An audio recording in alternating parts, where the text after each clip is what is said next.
The story of the Bank of Canada starts well before its creation in 1935. Let's go back to when Europeans arrived to settle in North America. The land we know now as Canada became a French colony, then a British colony. And throughout it all, most trade was done by bartering. But as the colonies grew, people started using money. Since the money circulating came from all over, French livres, British pounds, Spanish dollars, this was a problem. To add to the confusion, local colonial governments issued paper bills. Even companies issued tokens that were used as money. By the early 1800s, the first banks were established in the colonies to serve a growing population, and they too issued their own banknotes. Confusion reigned. Then, in 1867, the colonies joined together to form the Dominion of Canada. The new Canadian government was given the power to regulate currency and banking. It issued the first Dominion of Canada notes and coins, which helped bring some order to the scene. But the job wasn't complete. Private banks were still issuing money, and not every bank was safe. Many of them failed.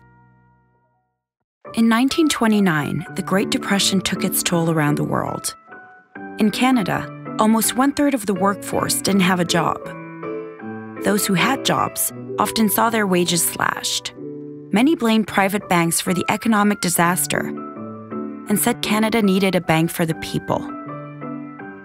The government listened, and in 1935, the Bank of Canada opened its doors. Its mission? To promote the economic and financial welfare of Canada.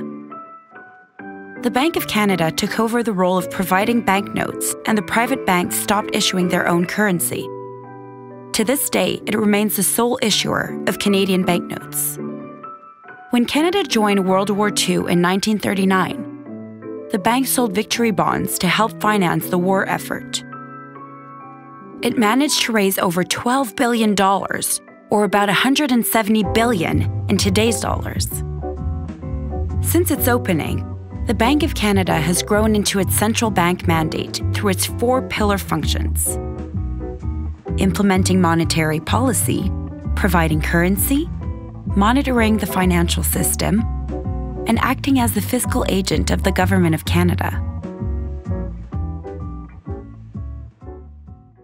Over the years, the Bank of Canada has worked hard to stay on top of changes in its fields. Banknotes used to be made from cotton paper. Now our notes are made of polymer, so they last much longer and are much harder to counterfeit. As new digital currencies are developed, the bank is working with other Canadian banks to better understand how these work. The global economy keeps changing, and what happens in one part of the world can affect people everywhere.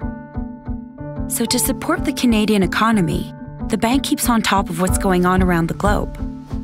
The Bank of Canada has come a long way since 1935. It rebuilt its headquarters so staff can work together more efficiently. It communicates with Canadians so they can understand what the bank is doing and how Canadians themselves affect the economy. And it will always be dedicated to promoting the economic and financial welfare of Canadians.